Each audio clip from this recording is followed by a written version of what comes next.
they can play aggressive. Okay, what would you like to see from Vega? I definitely agree. I think Solo is one of the key players, but I think he's very versatile. So you can put him on something like the IO if you want to run an IO strategy, something EG may be somewhat afraid of. Similarly, like he's one of those players who, if he gets a leaner or something, he'll be split pushing. Shadow Shaman's been a very successful hero of his in the past as well. So for Vega, there's a lot of kind of problematic, annoying, pesky supports he can play. I think the other big hero and player that you look out for is Mag. If he can get like a Brood Mother at like a annoying timing where EG don't have an answer for it, Brood is always a hero that can just take control of a game. I actually like Brood more because once Brood situates herself in the lane, you can start sending spiders into the jungle and getting farmed there. You take a bit away from EG in that aspect. Alright, now we're showing evil geniuses on screen. Yeah, Fear's a little bit less loud. Yeah, but still there. Oh, Fear got the cheer. There we go. Yeah. Everyone likes the old man. He's not even that old.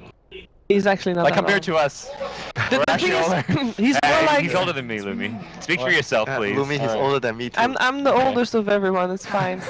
But no, but for Fear is mostly that he's been such a veteran in the scene. He's been here for so long that it seems like he should probably be ancient because he's here for so long. And it's that just Dota 1 heritage of his, like the CIS Dota fans have been around, like they go way back to Dota 1. For the rest of the EG team, these are people who became names in Dota 2, but like some of those old school names like Puppy, Fear, like they're gonna receive that. But why is it not Old Man Puppy? He doesn't look as old. Because of the beard. Because beard, yeah. Okay. There hasn't been any photoshops of Puppy on a rocking chair yet. You know, he's not there. There we go. Would you look at that? The Chen ban. Lone Druid picked up second for Vega. I want to hear your thoughts on that one. Mag would be the player that plays the hero in this team. They don't put it on safe lane. They played it and it was Mag playing it. Yeah. And Mag, just before this game in pub, was practicing. It wasn't even that game. I was always watching the pub games that when the players are around. He was like playing a lot of Lone Druid games. Okay. A lot of Lone Druid games. And OD. That's actually the one thing I noticed about Mag. Like even Frankfurt Major, I pop into Dota 2, I see him practicing like Clockwork, and then in the next game they pick him Clockwork. So if you want to snipe Mag or know what he's gonna be playing, just hop into Dota 2. That goes for a lot of players though. Yeah. The thing is, you know, in League of Legends, like they have people like scouting for stuff like that. In Dota 2, that hasn't become a thing yet. I think it's somewhat a thing, but a lot of the players are aware of it, and they play on like that's why they play on Smurfs, or they just don't register accounts. Like I know Universe, he plays all his pub games on like his unofficial account. Like that's like there's a few people like, oh, it's Universe on the other team, but it never says on the Dota 2 watch tab like it's Universe playing. Yeah. So it's definitely like a big thing where players are wary of it, but some care more than others. I think you should. I mean, if it is that obvious for some players, should you not be wary of it? Is that not like the next step? It matters for the players who are using it as practice for a hero, I think. But sometimes it's very hard to ban out. Oh, you can't just place your bans because this guy plays so much. I saw this guy playing that in the pub. Let's ban it. So good. So maybe Mag just doesn't care either. Like he's like, I'm gonna play my game, you know. Hey, but Invoker Lone Druid, do you feel like that fits into the style that we just discussed Vega should play? Alacrity bear, you know. Yeah. I like that. And Lone Druid has some sort of timing, even though early game he doesn't like the first 10 minutes laning phase he's gonna sit in his lane, but his timing is still considered quick because once you get the radiance, you just want to keep pushing, keep taking the fight to the enemy. So I think it's still a good idea to do that against EG because as long as you're not sitting there trying to get to late game, it's fine. You need to be able to, at some point you get one item and you start to fight. I also think that these two heroes are essentially block picks for against EG because EG has been showing that they're comfortable with the Invoker as well as the Lone Druid. So keeping them away is I think very good for Vega. Unfortunately, they opened up with Venge for EG. That means they could continue to follow the trend with things like Bat Rider or Enigma or both. They've shown to play both. So and it can be the safe lane farming Venge if they want to go like a greedy Enigma, or they can decide to run as a support if there's some carry that kind of appears. They have good heroes at killing the bear. So far, the Venge is really good. OD as well, pure damage against the Spirit Bear. So Vega Squadron would take out the Enigma, take out the Omni Knight. Those two heroes that were picked during, I can't remember against who, but they ran it on one of their games, Omni off lane. Jungle Enigma. It was the first game against Navi? Navi. Yeah, Navi. Oh yeah. First game of the tournament. And even though it was against Navi, who finished quite poorly, like Navi played really well that game. It was just EG with this like incredible 5-man hero composition that they couldn't fight into. The Omni Knight being like a key part of that. So what do we reckon Vega needs here? We have some armor type of heroes removed. Does it actually say anything about what EG might try to go for? They're just worried about Vega coming in with a 5-man lineup that pushes through like Exalt, Invoker, Lone Druid, plus Dazzle, and then they take Roshan, and because OD doesn't have wave clear, neither does Bench, so you are very worried about if Vega comes up with a push that comes way too early, you have no answer for that. I'm personally very apprehensive to see an OD pick early. I feel like the hero has a lot of counters. You could beat him in lane, you could shut him down mid game. If I think we saw Fnatic do this as well, and and their early game was like so bad for the OD. Right, he got swapped, he got bad lassoed. So I'm just wondering, what do you think about the early OD pick, especially when Vega hasn't even picked their supports yet? You could pick a ganking lineup that shut him down early. I think it was just a reaction, because you want a hero that can kill the bear, like the Spirit Bear, so OD does it very well. I'm not sure about the laning phase now against Invoker, because I remember the old OD you can actually beat Invoker quite handily. You will run over the Invoker. Even with the new OD? No, the old one. Yeah, the new one. I think it's much more even. I would say. And it Invoker's depends probably... if it's Exalt or Quasvex.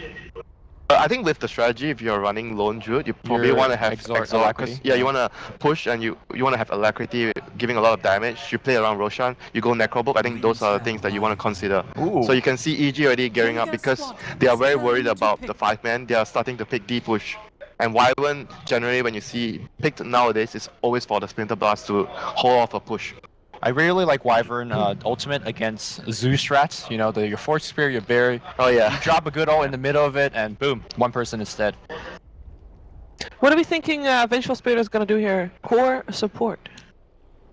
To say though, like I think both is still good. Yeah, personally looking at this, I mean, maybe EG have something in mind, but from an outside perspective, it really there's no like, okay, this needs to be a core Venge for this reason, or it needs to be a support. I think it's like a reactionary thing. Like you change it based on what the enemy. Okay, so for you're saying EG even doesn't know right now. Yeah. If EG think they can get away with a greedier carry, they may do so, but like you look at Vega, what they're doing, they get a gyrocopter now. It's very aggressive, very fast paced, so they need a safe lane hero.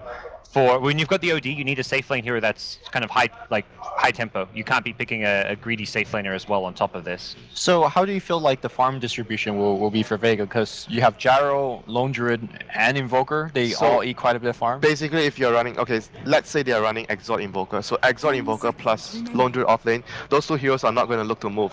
So your tempo control will fall on Gyro. Yeah, fall on the Gyro or whatever supports you go for last. Tusk is a good support because they need tempo. Like the tempo controls need to be the support and the Gyro. So I wouldn't be surprised to see their last pick support also something very active. Unless it's a Quasvex Invoker, then you can say, oh, maybe Gyro. They would rotate around. Gyro make a move, one tempo move, and then Quasvex Invoker can move around. The chances of a Quasvex Invoker is quite low because you brought up the Alacrity Bear is the combo. But they can still do it if they feel like some drafts you feel like, oh, you need someone to actually control the game. Universe is going to be playing the offlane Faceless Void this game. It's actually quite good if you can actually get a lot of experience from the lane, because usually when F3 works, it's because the laning phase is so good for him. I think I mentioned this to you guys because I like to play the hero a lot. Yep. If the enemy doesn't have a lot of stuns in the a lot of long disables, you can get your backtrack off every time you soak up damage. Then the laning phase becomes really good for you. Great against Gyrocopter. You get Rocket Barrage and you time walk away. And I haven't played the Void much, but I played against it. And when you're a hero like Gyrocopter, Invoker against time dilation, Gyrocopter gets wrecked by that. You can early on, like you get one Rocket Barrage off, you gotta wait forever to use a second Rocket Barrage. I think you want to ban Shaman maybe. Shaman is one of the best. That was the pick that you just walk in the trees, shackle him. Shaman and Dazzle, like two things on Faceless Void in the lane. Damage over time or long disables. Because the long disables would mean that the backtrack cannot remove the damage. And then the damage over time means that, what do? Like every time you use time out, you don't actually get the value. So those are the two things that would wreck Faceless Void in the lane. How would you rate Lion against that? Lion is like weaker than Shaman. I mean, it's the same thing. Like you have a lot of disable, but early levels Faceless Void is much more comfortable versus Lion compared to the Shadow Shaman. It's definitely not a Vega hero because I've never seen him play it. What do you think something like Keeper of the Light? Give him a mana leak. Sure, you could jump away. You know, like you can't really sustain in lane. Yes, but the thing is like Keeper of Light would probably be weaker. It doesn't fit really. You look at the mid-game plan, like where Tusk Gyro is roaming around trying to apply. They're the ones being the aggressive. Aggressors, Coddle doesn't really that too well, I don't think. I actually rather have Shaman because I know the way Vega plays the Tusk sometimes. The Tusk is the position 5. He's buying all the wards. He doesn't get any items, and solo will be on another hero that picks up farm like the Shaman. Oh, they Not so removed bad. the silence. So that is also another hero that Rex faces Void because of all his spells. It's very hard to play Void. I lost one game really hard to Silencer when I was playing Void. It was a nightmare. I had to buy Manta style against Silencer. It was not ideal. So what are we thinking for the last pick here for Vega? Which support is still left apart from Shaman. Shadow Shaman? Is there anything else that they should go for? Shadow Shaman is the answer? They really like Disruptor. Disruptor too, yeah. They're a team who play a lot of Disruptor. It's obviously you can glimpse back Void. It's Yeah, always because gonna be nice. it's to damage silence. over time. It's not instant damage, so the harass is pretty good versus Yep. the time walk. And if he jumps away, and it's not a far jump, so you can glimpse him back. So What that about Skywrath Mage? Great against the Winter Wyvern, you get a silence against Faceless Void. I don't like Skywrath at all. It is quite weak against Venge, because suddenly just you deal all this damage. It's another she gets single. I slaughtered. don't like the single target aspect of it. I'd rather something be like something more teamfight oriented as far as Vega's last pick goes. I think Shadow Shaman makes up for with the pushing power, but the Disruptor to me seems like a good teamfight option. Okay. I think both are just like solid, like because the disruptor means that you have more disable. Because if you look at their overall lineup, Plus is the only one with primary disable. So if you have glimpse, maybe you can actually get more kills. And I know Vega likes to pick disruptor a lot in the past, so might also be a good pick for the whole team. What do you reckon for EG? EG's draft is so open with the Venge as a carry or support. They probably put OD on RTZ, and then Venge will be support. Then they'll pick a Sumail hero that is not going to farm too much because they have Void and OD. Void is going to need space to a certain extent, and OD obviously eats up a lot of space. So their safe laner probably needs to be really, really fast paced. Juggernaut? Maybe even Timber. I think Timber with Void is quite good because you chrono and then you just do damage. Yeah. So Vega still hasn't decided their last support right now. They might have already decided, but just discuss stuff. Yeah, They want probably. to doing game. They are using every second of their bonus time at least. 10 seconds remaining. For EG, they've got the Venge. You think Winter like they want to be picking like some kind of physical damage, like carry as their last pick, or is that just not a consideration? It's okay to go for that route too, but I think the main thing is they cannot pick someone that needs too much farm. Yeah. Okay. right. So the bench Carry is... Venge, yeah? No, Mid no, bat. no. Mid safe lane Void. bat. Safe lane Void? No. No, safe lane OD. Oh, safe lane OD. Yeah, RTZ safe lane OD. It looks like. Mid bat, okay. So I think they want the OD like even in the laning stage to be against the Lone Druid. So gods, one thing that everybody should look out for Vega, what timing do they need to have to try and beat EG? I mean, you don't have face, but I still want to hear the timing. Oh, the time it's got to be like the probably around the Bear Radiance where they can take fights and push their advantage. Okay, well it's time for the first game, guys. It is time to see EG taking on Team Vega with OD Pixel and Scam. Thank you very much, Shiva. Hopefully you guys at home can hear us, because we've got a bit of a kerfuffle because the Russians here can't hear the Russians on screen. Hopefully you can hear me and Scant. We're ready to take you through the first series, of course, here at the LAN portion, the knockout stages, EG versus Vega. We've just seen the drafts. It's looking pretty hype. We've got the OD coming through. We're going to see Sumail on the bat. And Lion as the final pick for Vega Squadron, maybe something that we didn't expect. Yeah, definitely. And EG themselves with these new picks, the Winter Wyvern, I don't think anyone's picked on this tournament. The Faceless Void, we haven't seen much. We certainly haven't seen the Void being picked by EG. Oh, look at this. I think we're showing this at the moment on the screen. 6-5. I'm sure you're counting down the Twitch chat as well. Look at the hype. Look at it go. Bam. Go. Wow. Give us some dirt too, please. Thank you. Yeah. Look at that. We are ready here at Starladder. The hype is done. And Scant, take it away. You were talking. I interrupted. The countdown interrupted. Yeah, I was saying, very rude. EG were waiting on their Wyvern pick, their Void pick. They didn't use them earlier in the tournament. Yes. The OD pick, Arteezy's OD. Do you know, OD is like the hero that this guy became known for. He went to MLG, he destroyed the tournament, playing OD over and over and over again. He also destroyed a few bedrooms from what I've heard, but carry on. You got to be scared of this hero if you're Vega Squadron. I mean, obviously it's very different how it functioned back then, but he knows his way around that hero, I'm pretty sure. And yeah, I don't know, Vega Squadron, they're pretty much in the elements. I think like they were going to go for the Shadow Shaman. I think the reason they took so long in the line is because they decided Shadow Shaman is maybe a little bit more fragile, a little bit slower.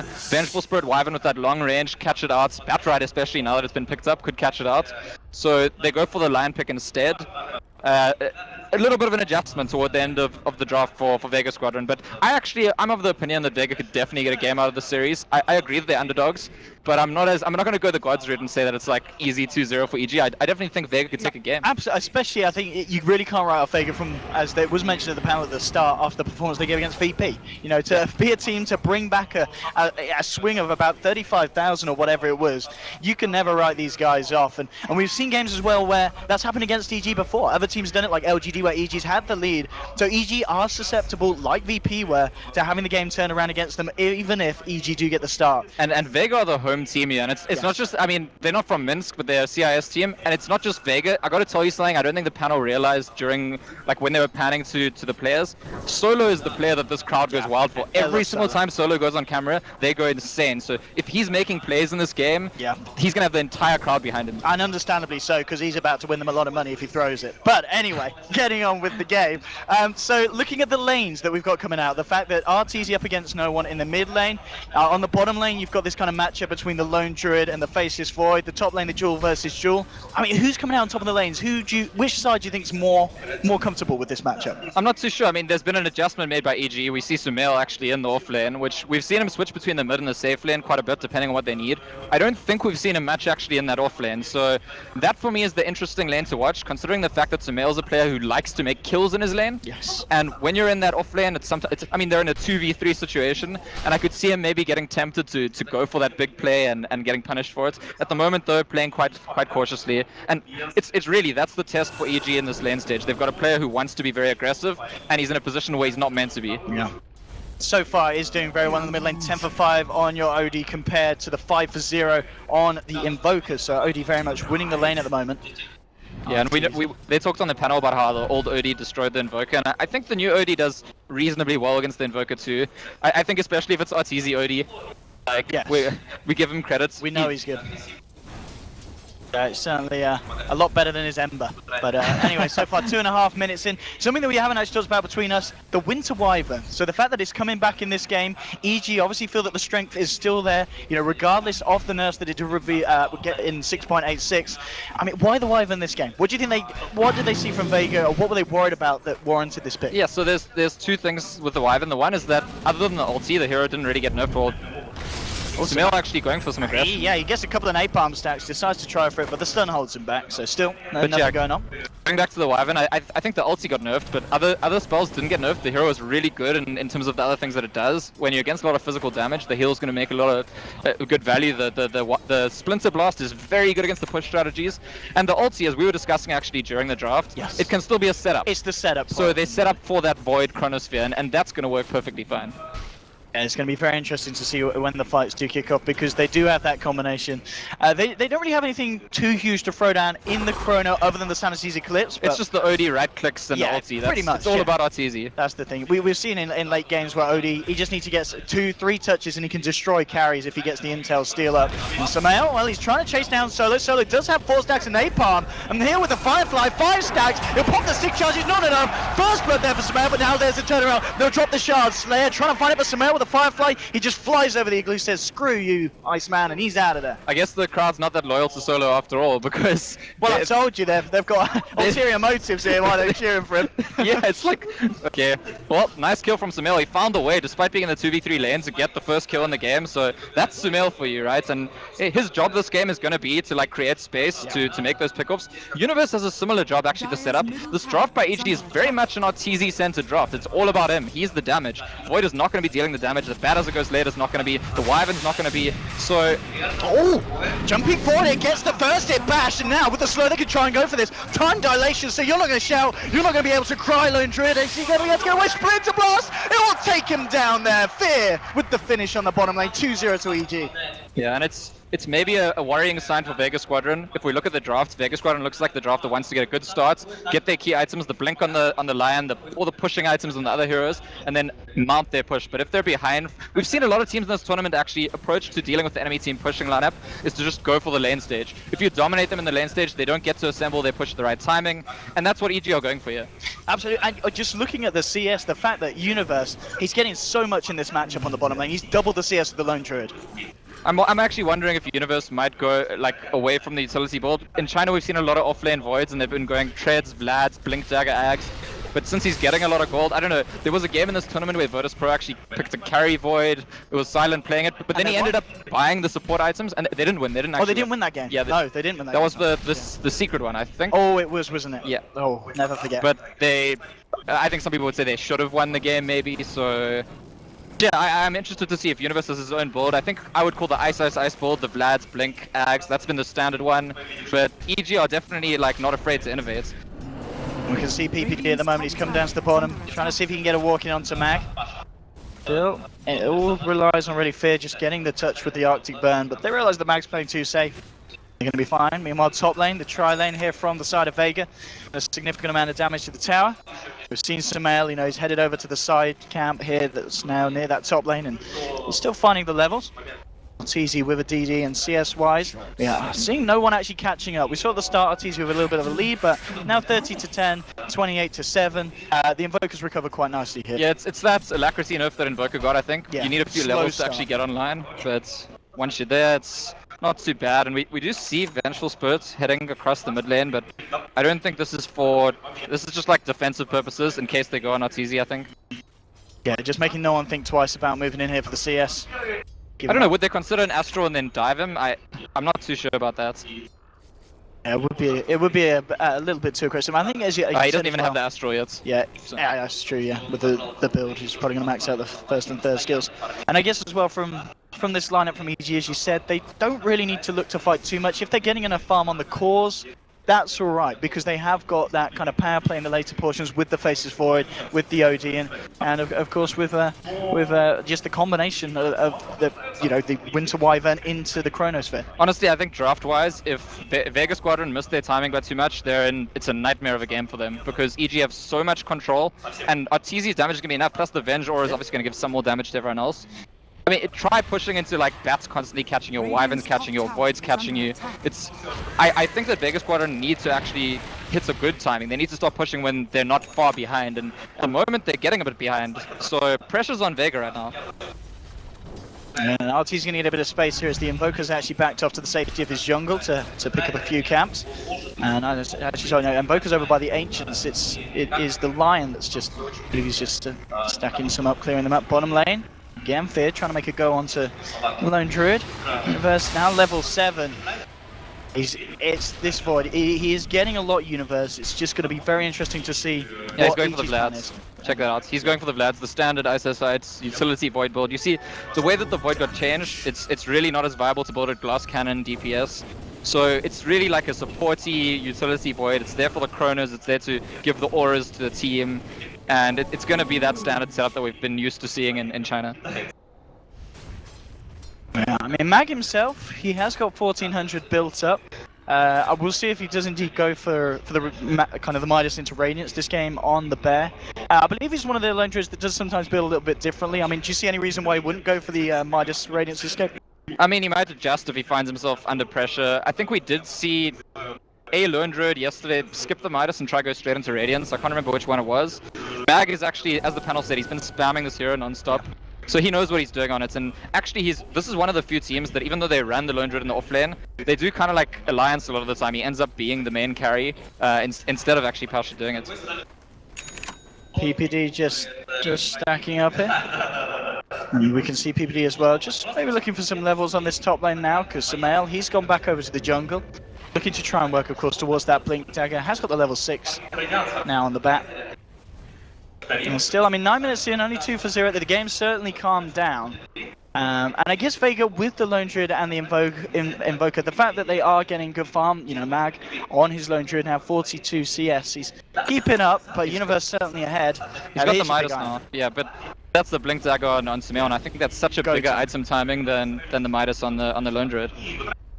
So Vega might be ready to farm, but EG is certainly going to be ready to fight. I genuinely think what I was talking about, I said if EG got a bit too far ahead, Vega just completely missed the window. That's Sumail's blink. If he makes like 2 or 3 kills in the next few minutes, Vega's game is like going to collapse beneath them. Looks like he's going to see to the tier 2 midders. PPT got smoke? Yes, he has. So they'll set something up here. Let's see where they have for Artor.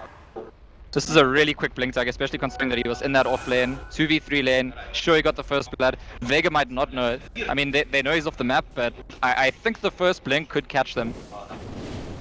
Let's have a look. Samael, PPD. You can see this warding as well from Vega. They're looking to get a lot of control around this spot. They want the Invoker. Tusk is playing bodyguard right now.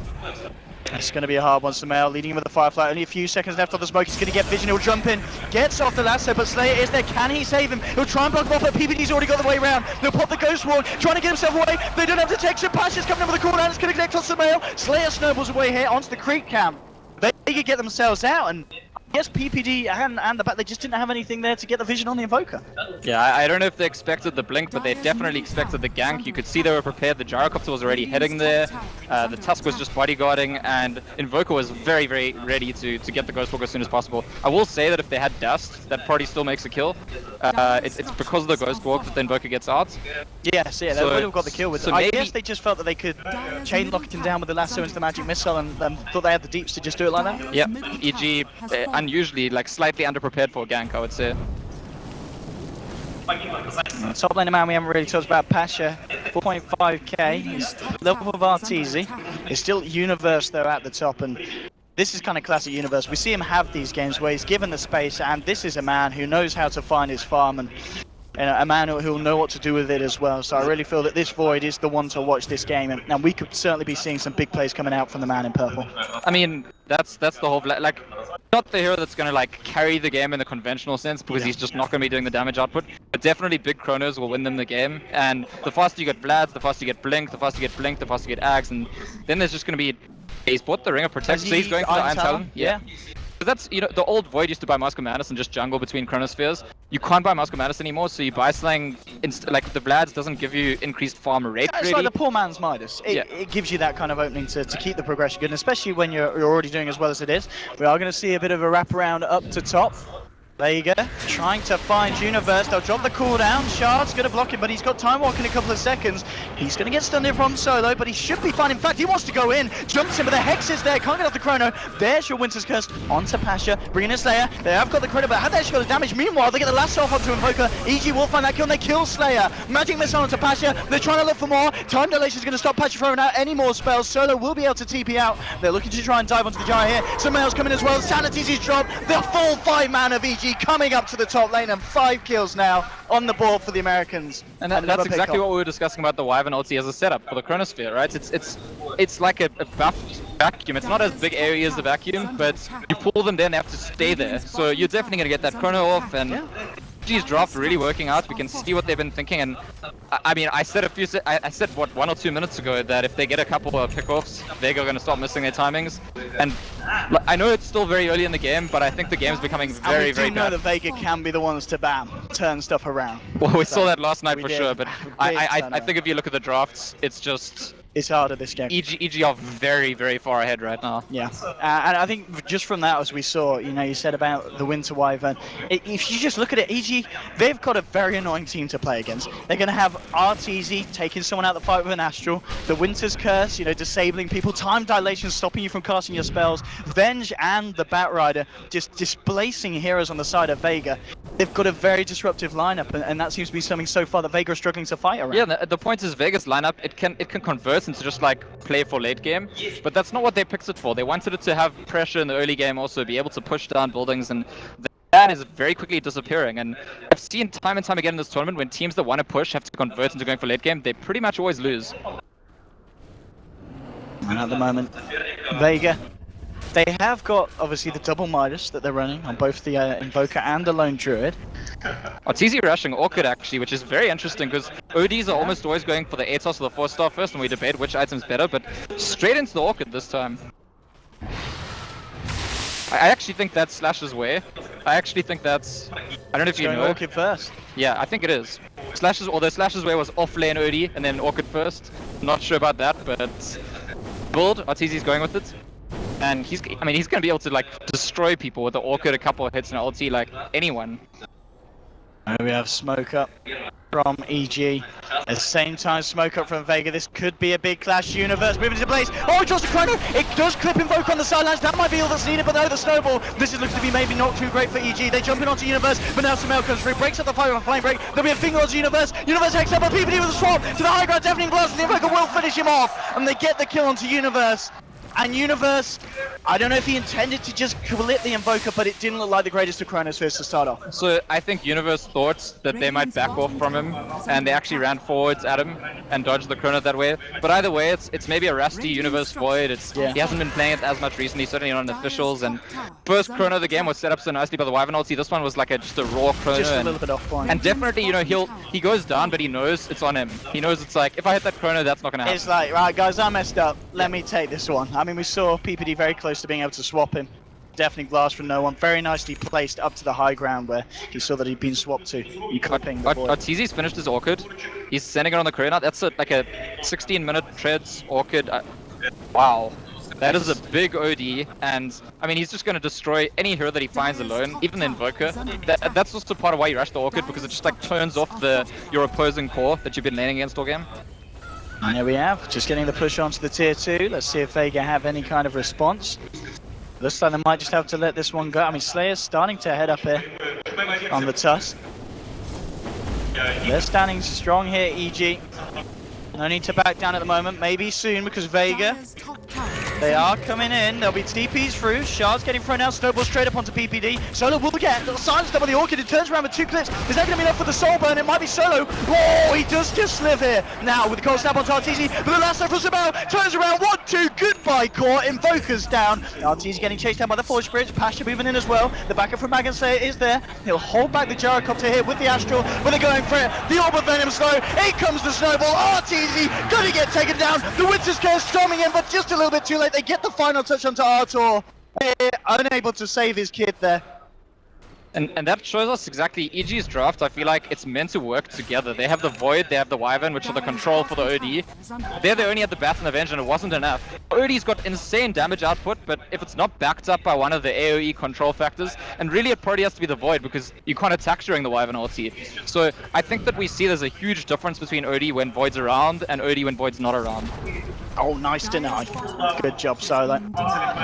And Universe now with a Blink Dagger. So he's going to be around a lot more often, and that's probably why he doesn't join them. He rather split pushes, because he's getting close to that very important item that in the fights to come, that's going to guarantee Arteezy gets the damage output. Yeah, and I guess also an item that was picked up on Void on the past, but even nicer now, the fact that Time Walk hasn't got that same range for initiation. Yeah, it's absolutely necessary now. It's too easy to dodge the Time Walk Chronosphere.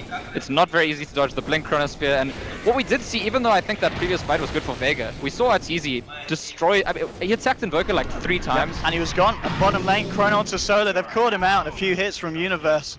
Gets themselves the kill. Yeah, and I mean, I keep saying Void's not a carry, it's not a damage dealer, but if you're gonna get a solo Lion come to your lane, sure, he'll help himself to that. 7 for 3 at the moment. The fact that there are these Midases on the 2 cores is kind of what I feel what's keeping them pretty much level with the top 2 farming on EG. So Vega's Midas is paying off. There's only a 2k difference at this point, and it is feeling like a close game, but as you said, maybe EG with some kind of draft advantages here. Yeah, the farm does not tell the whole story. I mean, the only time something went well for...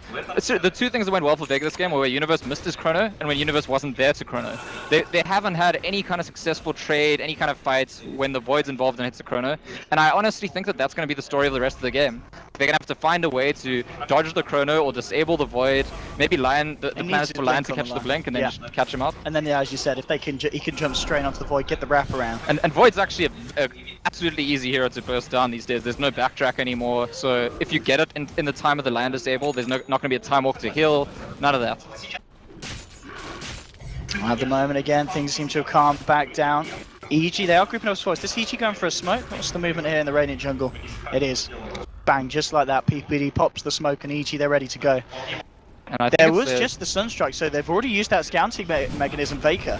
So this could be it. They can go for Roche, and I don't think Vega are going to suspect this at all, so EG should get away with this one. Yeah, the great thing is that they've been smoking so much this game, EG. So if Vega see them off the map, they're like, oh, they're smoking to gank us. There's no reason to think that because they can't see them, they must be rushing, especially coming from the Radiant side. So I think it's a very good call from EG, and they wrap up the rush easily. Aegis now on our tour. And working towards that BKB now, as the Ogre Club coming up to 1k gold, so... BKB Orchid, once he's got that and he's on the front lines, it's going to be fairly hard for Vega to take hand. They've got a bit of physical, obviously the way that the Invoker's built. Lone Druid and Gyrocopter, Pasha has got the S and Y. There's going to be a window in this game where Arteezy's got BKB and Pasha doesn't yet, I think. And in that part of the game, Arteezy's just going to go ham. He's going to destroy everyone because they really can't deal with the OD with BKB unless they've got their own BKBs. And which heroes in their team buy BKB even? It's really just the Gyrocopter. Absolutely, not Arteezy. Actually with this Invis rune coming up to the top lane. Mag playing it safe here, and he has got the Radiance complete. So 20 minutes in, Midas Radiance, still pretty good timing here from the Bear. Yeah, it's not too bad, but the way that's going to convert into value, it's not going to be like usually you get that Radiance, you go push a lane, they can't fight you, they can't defend, they lose buildings. I feel like Vega needs to somehow win a fight, but we've talked over and over and over about the control. You can get swapped, you can get lassoed, you can get chronoed, you can get free hero except for Arteezy is just there to set up. So I don't know, for me, the key item is obviously Pasha needs to get his BKB asset soon after Arteezy gets his, but more important than that, Solo has to get a blink dagger. If Solo doesn't get a blink dagger, he's very close. He's about to be there. This is big for him. Yeah. This is the fundamental important piece for him to win any fights as far as I'm concerned. Right. Top lane EG will find themselves another free tower here. Tier 2 to go. Vega actually making a movement down to the bottom. We've got an Ether Lens now on Sumail, so the initiation going to be even better. Yeah, we chatted before, I think you and I, about Ogre, how Ether Lens like unnerfs it, and that's kind of similar. You get that range back and then some. Looks like a bit of a push to the high ground. EG forcing back Vega. Shards will come out. There's no blink on Solo. He's so close, but he doesn't have it. So close, yeah. And tactically, I don't think there's a way for them to take a fight until he has it.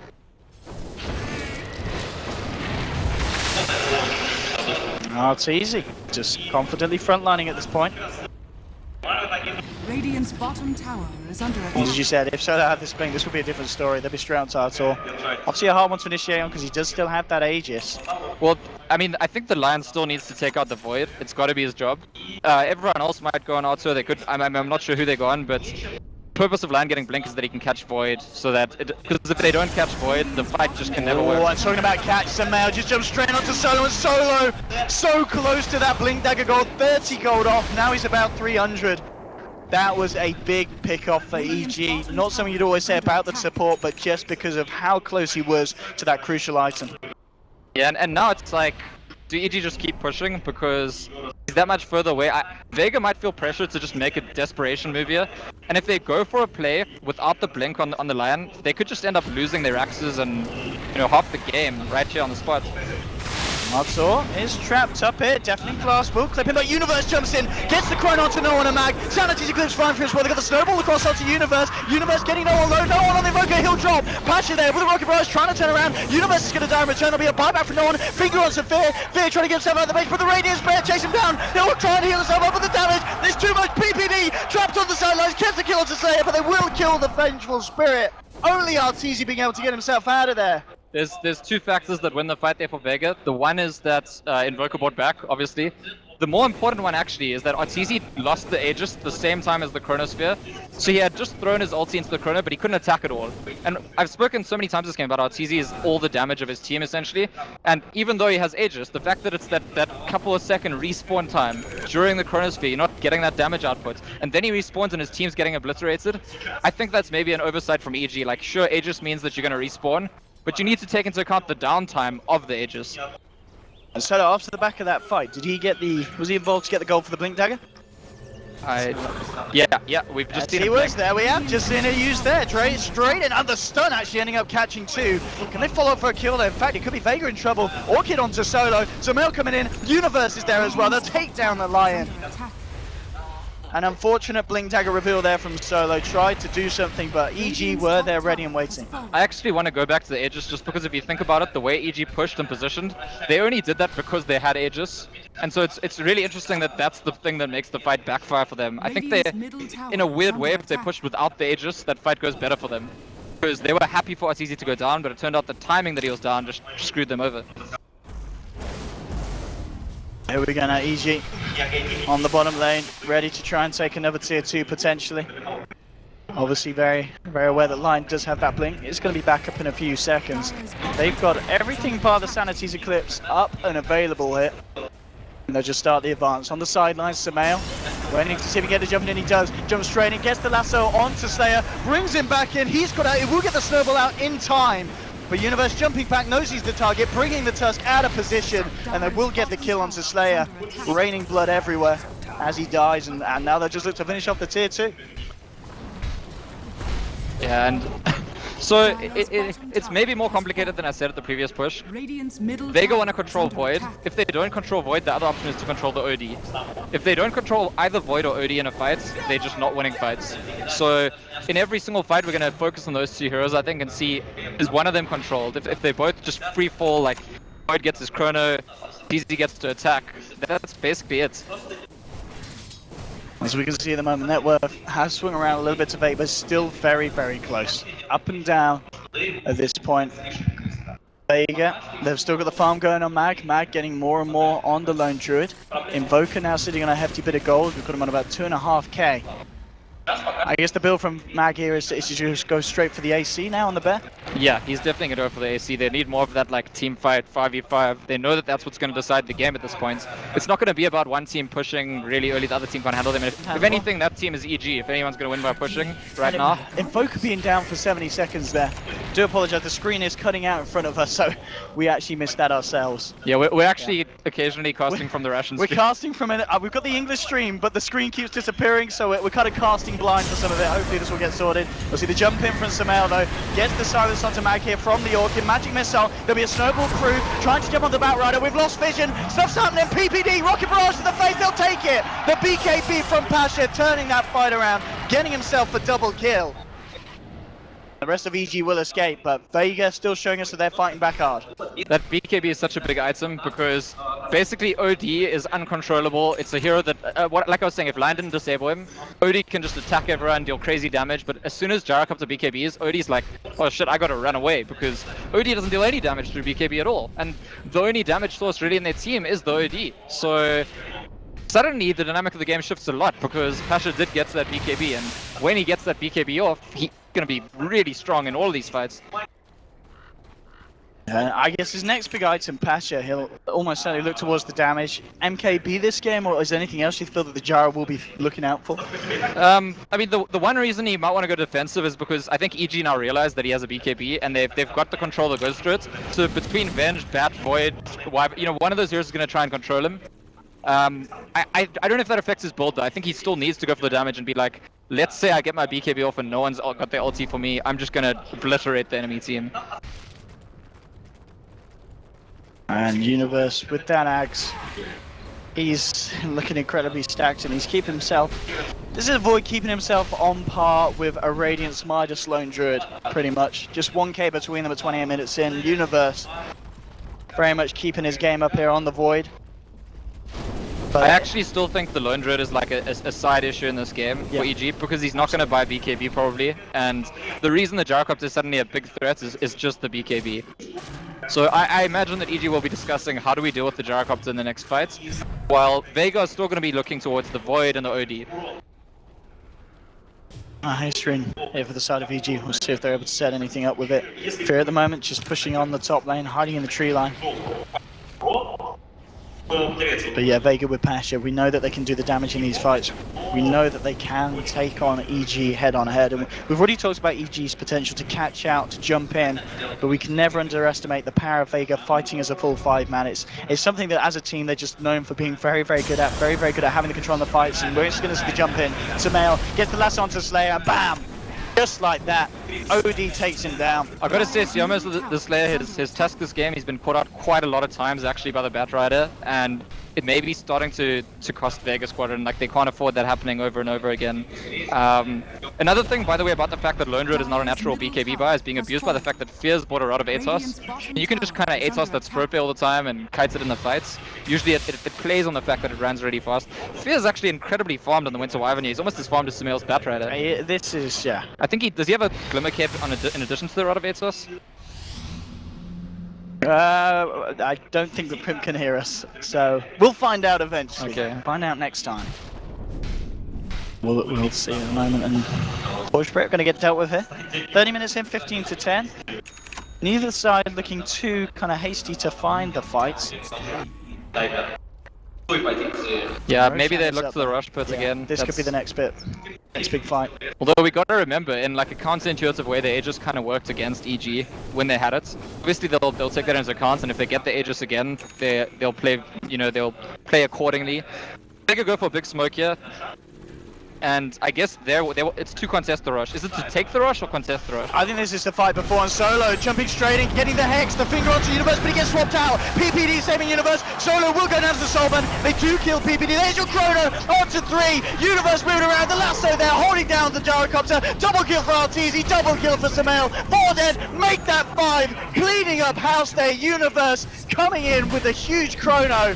And Vega, they were the ones to live the fight, but they're the ones to lose it now. EG, they'll take themselves a very easy Roshan. Vega has. What a fight, and what a swap. Saving Universe at the start, PPD, a lot of that was on him. Yeah, absolutely, because Vega have one controlling hero, it's the Lion. And if he can't control the Void and he can't control the OD, like I said, that they just cannot win a fight. So, PPD making the plays, Void gets his Chrono off, OD gets to attack. Arteezy actually wasted a few seconds of that fight. I don't know if you saw. He had Lion awkward, he hit him a few times and Lion was on like a sliver of HP and Arteezy went back to get the last hit, not wanting, like, I don't know why. And then he came to the Chrono and dealt his damage there, but they still easily destroyed everyone. A very painful fight for the side of Vega. We'll see how much damage EG can do here to the base. Tier 3. Almost certainly going to go down. We'll see if they stick around for the racks. They've still got a little bit of time here before the 3 cores are back in the game. They're just going to look to get some damage on the range racks. Do what they can at this point, and that will be the range racks going down. And now the bell. Play it safe. Vega are back in the game. They don't want to risk hanging around, and EG keeping themselves on top of the game here. Yeah, and is this now? I don't know. I mean, it's just worse and worse for Vega Squadron. Already when the early game went poorly for them, I felt like their plan A failed. Then they get to the blink on the line, they get to the BKB on the gyro. Now with this loss of momentum, I feel like that's the plan B, maybe starting to fail too. And the game has become incredibly difficult. This is like, it's as if EG had just started with the racks up, as far as I'm concerned, given the draft. 20-11 at this point. Void closing in on that AC here. He's got the recipe, he's got the Hyperstone. That's interesting because, I mean, AC is kind of a utility item, but it's also a bit of a hitting item. And his Universe can pack a punch at this point. Yeah, I feel like the Chinese Voids, you'd probably see getting something like a Refresher at this point. I think some of them have bought the AC. Like, there's an argument for either of them. The point here really is that if he hits his first Chrono nicely, like, who on earth needs another Chrono? That's how this game's going. And the AC is going to make them more tanky, it's good for the team, it's good for pushing, definitely, and gives him some damage of his own. Let's see what EG's next game plan is. I mean, they'll be kind of happy, I imagine, waiting for Vegas. As we saw from the last one, that was Vega's choice to fight, and EG very much ready to turn it around. Hex now on Arteezy. Arteezy's got a blink as well, right? So he can definitely catch. Yeah, he's gonna be catching people out with his Hex, with his Orchid, and if you catch the Gyrocopter with your Hex, that's like, I don't know. Gyrocopter remains the only thing keeping Vega in the game, as far as I'm concerned. And with these items on EG, looks like they are going to start to get ready to go down the mid. The full 5 of them. Sumail smoked up. Seeing if he catches anyone on the sidelines. And he's going to be braver. He's got a BKB. Is anyone going to come close? No one. He has been spotted as Sumail. Jumps straight in onto the Invoker. 1, 2! OD just destroying no one. The Chrono from Universe. Clipping Slayer. clipping Pasha. The gyro falling thick, falling fast. The deafening blast comes out, but they're still keeping the Pasha alive. In fact, he's swapped away from the fight. Can they get the kill? Pasha's still alive. He's still alive. Finally goes down to the splinter blast. They managed to get the kill onto the Veg. Veg will buy back, but Artur in trouble. Hexed up, taken down, loses the Aegis. Vega, they did buy back with the gyrocopter, but they're ready to punish Arteezy. He will get down to the low ground, force-staffed out by Samael, but they follow through, and Vega looking to finish it off. He astrals himself, only prolonging the inevitable as he will still fall. Slayer with the kill, and a big one at that, down for 80 seconds here on the Outworld Devourer. But notice, every time something goes right for Vega in this game, there's a mistake in execution by EG, and there's a buyback. Yeah, and 2 buybacks that time. Yeah, the defense of the base, the top lane was the Invoker, now it was the Gyrocopter and the Invoker. And again, crucial to that fight is that Pasha gets his BKB off before he gets chronoed, and they just couldn't kill him. They just couldn't take him down. He lived for really long even after the Chronosphere. If Arteezy had managed to hex him, as opposed to... Arteezy blinks in and hexes Lion, right, at the start of the fight. Imagine Arteezy only Orchid's Lion, saves the hex, gets the Gyro before he BKBs. That fight is completely over. Obviously, it's a lot of pressure on Arteezy, you know, you're blinking aggressively into the enemy base. But the point I'm trying to make is that Vega are still... They defend, but let's not get our hopes up because they're surviving on a sliver. Yeah, but it is a big defense, holding on to that second set of racks. The fact that they have only lost the ranged on the bottom, we really can't count Vega out in that sense. And Lone Druid still stepping it up. We saw AC coming out for both sides pretty much in tandem. Lone Druid finishes his, Universe has got his as well. And remember, the Gyrocopter was one of the buybacks, and we were saying Gyrocopter is the thing keeping Vega in the game. That sets him back another item. If Gyro Invoker dies again in the next 6 minutes, it's going to look very, very rocky for side of Vega, and I think EG will know that. EG will maybe look to try and make something happen, knowing that if they can pick off one of these cores, they are going to have that window. They're going to look very good. The only buyback on cooldown for the side of EG being the PPD Venge, and in the game where they've still got all the tier 2s and even a tier 1 still standing mid, they're not going to be worrying too much about buybacks for themselves. Yeah, I think EG should be happy to push now. I don't know, maybe they play it safe and wait for another Aegis. But at the same time, they can just play on those buybacks and be like, well, even if they kill the Invoker, it's probably enough, even though the Invoker's not the key hero. Or they're setting up, Fierce setting up, and Pasha could get caught. Oh. I think if Pasha waits like 1 more second there after the wave dies, he's out. Samael, with this invis, this could be nice to catch something out as well, but we know that Vega, they're going to keep themselves in the base. Ether Lens now picked up onto Lion, so we'll have that extra range of catch. Try and stop someone like Universe getting those perfect chronos out. And just keep your eyes on this Gyrocopter, what I think. He's not even there right now, right? He's like not at the base. Has he got a TP? Yeah, he's got a TP. He has got a TP. But I guess they're deciding to drop the rack. Sack the melee racks. I mean, not a decision that's going to be lightly taken, but indeed, they just sack the melee racks on the bottom lane and EG take it. I think Vega Squadron know that if Gyrocopter gets caught, they've lost the game. And so it's like, we'd actually rather drop buildings than risk him getting caught. They want, you know what they want? They want EG to start the fight before Gyro's there and then he TPs in. Yeah. Because we've seen that in fights where the Gyro gets to live for a long time, they can actually win the fight. And also something that they might be looking for, obviously Pasha doesn't need to save money for buyback. He wants to try and finish off that butterfly and he's just a few hundred gold away from doing so. And yeah, picks up the quarterstaff, very close to having the money for the talisman. So you can get the butterfly for the next fight. That is going to be very, very useful here.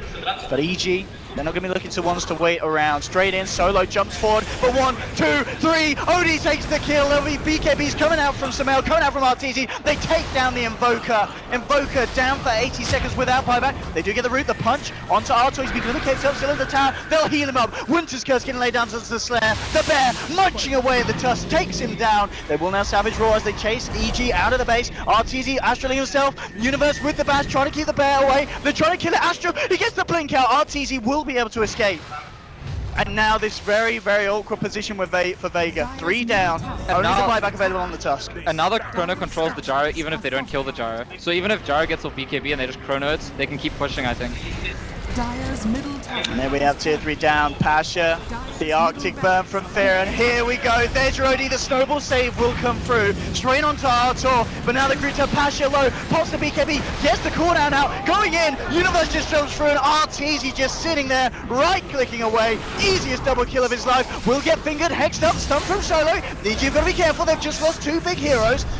Now again, Universe with these chronos onto Mag. This man has no fear. In fact, he does. He's just to the side of him. Fear's going to come in and help him. He does have fear. That's what's going to save him. The heal from the Wyvern. Universe is going to be all right. Mag just dancing around, still trying to go for it, but Universe jumps straight in. He doesn't care. He does have fear, but he'll use it to his advantage. Stun, Hex onto Universe, getting Glimmer Caped up again. Fear with the saves. Universe will survive. And Sumail jumping forward. 2 stacks onto Solo. The Firefly as well. Looking to try and take the line. No one is there. Can they turn? But the BKB coming out. The Cold Embrace as well. Fear once again keeping his team alive. Universe jumps in. So does Sumail. They'll take down Invoker. 4 dead on Vega.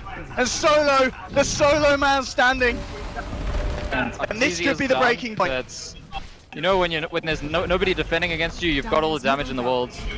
And I don't know, man. I feel like Vega maybe just hanging around, having a discussion about what they could have done better. At this point, it's very late in the day for them, and Snowball, they're trying for something. They'll jump in onto Sumail, but they just turn. Universe again with the chrono onto 2. Solo down, Slayer as well. Double kill for the purple boy.